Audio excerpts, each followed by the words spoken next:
Bienvenue sur Africa 24 dans cette nouvelle édition du QG News. Au sommaire, au Burkina Faso, suspension des activités de 2 partis politiques et d'une association qui ont soutenu le projet de révision constitutionnelle de l'ancien président Blaise Compaoré. Selon la loi, cette suspension peut aller jusqu'à 3 mois. En Tunisie, à quelques jours du 2e tour de l'élection présidentielle à laquelle il est candidat, le président Monsef Marzouki a déposé un recours contre 3 articles de la loi de finances, une décision qui cible indirectement son concurrent Béji Caïd Essebsi. En Égypte, le secteur du tourisme menacé par la fermeture d'ambassades au mois de décembre, la Grande-Bretagne et le Canada ont pris cette décision suite aux craintes liées à la sécurité. Au Burkina Faso, le ministère de l'administration territoriale a officiellement suspendu ce lundi le Congrès pour la démocratie et le progrès, le parti de l'ancien président Blaise Compaoré. Les autorités burkinabées ont également suspendu les activités d'une association de soutien à l'ancien président et celle de l'Alliance pour la démocratie et la fédération, Rassemblement démocratique africain, une formation qui avait pris position en faveur du projet de modification constitutionnelle. Birama Saounera. Au Burkina Faso, le Congrès pour la démocratie et le progrès a été suspendu ce lundi. Les autorités burkinabées reprochent au parti de l'ancien président de Faso, Blaise Compaoré, des activités incompatibles avec la loi portant charte de partis et formation politique dans le pays. Vous avez encore des dignitaires de l'ancien régime qui se promènent dans la ville de Ouagadougou, qui ne sont pas du tout inquiétés. Même quand il y a eu l'insurrection populaire, personne n'a été physiquement touché ou agressé. Donc je pense qu'il faut savoir reconnaître à la jeunesse du Burkina Faso sa maturité. Si des gens voulaient se régler des comptes, ils n'allaient pas attendre aujourd'hui pour le faire. Il y a eu des occasions pour le faire. Donc si les autorités ont pris cette décision, c'est en connaissance de cause. Cette décision s'apparente pour certains à une opération de nettoyage après le limogeage des directeurs de sociétés publiques, accusés d'être proches de l'ancien président Blaise Compaoré. Ces décisions du gouvernement de la transition suscitent beaucoup d'interrogations. Il est clair que dans le cadre de la recomposition politique qui est en cours au Burkina Faso, la suspension du CDP, parce qu'un certain nombre d'actes ont été posés, certainement aussi parce que dans le fonctionnement de ce parti-là, un certain nombre de déviances ont été observées, cette suspension-là peut s'expliquer.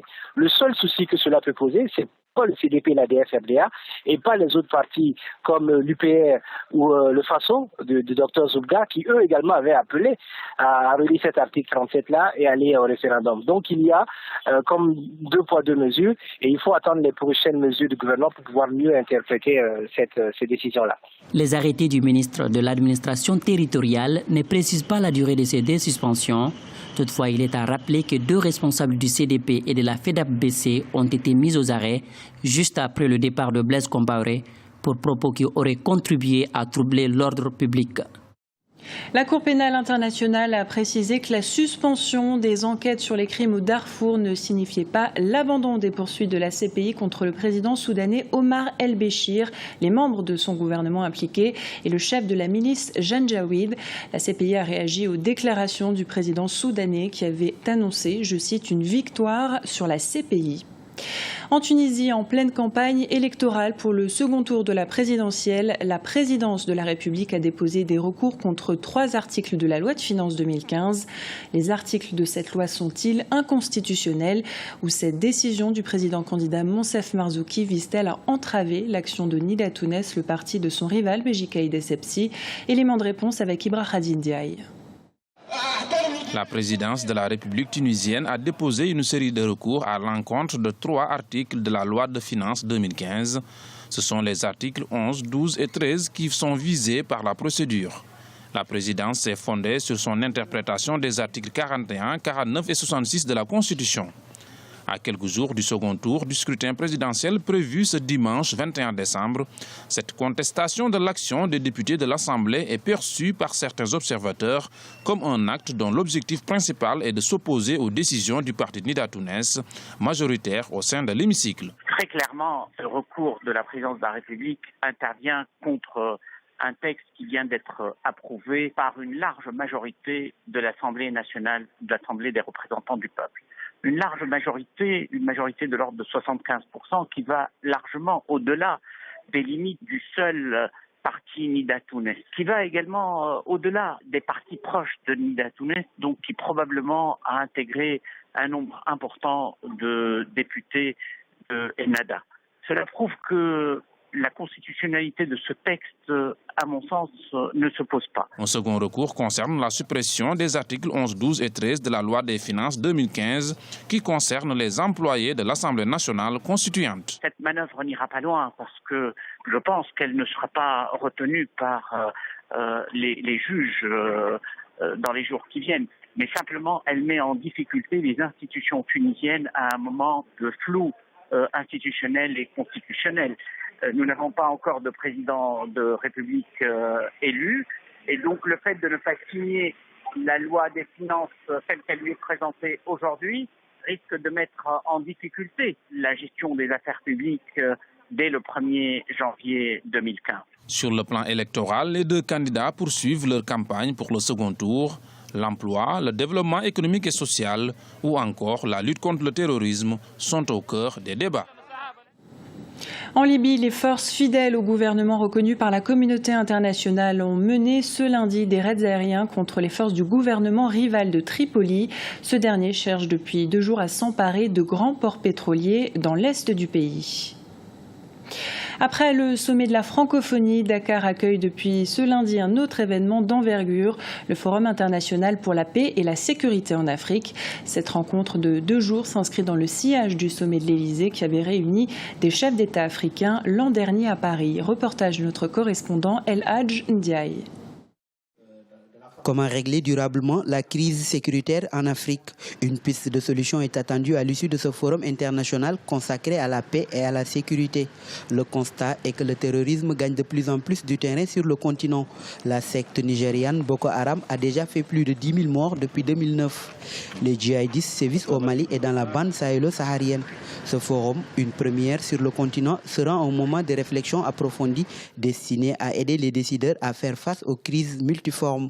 C'est le lieu de réaffirmer la détermination de nos chefs d'État et de gouvernement de parvenir à prévenir, gérer et résoudre les situations de conflit et de crise de manière durable pour inscrire l'Afrique sur la trajectoire du renouveau et du développement pour que, hier berceau de l'humanité, elle soit la locomotive de la croissance de l'économie mondiale. Pour ce faire, la mutualisation des stratégies demeure indispensable selon le Premier ministre du Sénégal, Mahamat Boun Abdallah Dionne. La mutualisation des efforts a permis de freiner l'avancée du terrorisme au Mali.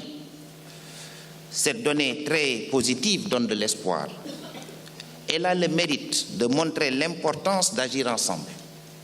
Elle montre également que la peur doit être dans le camp des promoteurs du terrorisme et de ces phénomènes connexes et non dans le camp de la démocratie.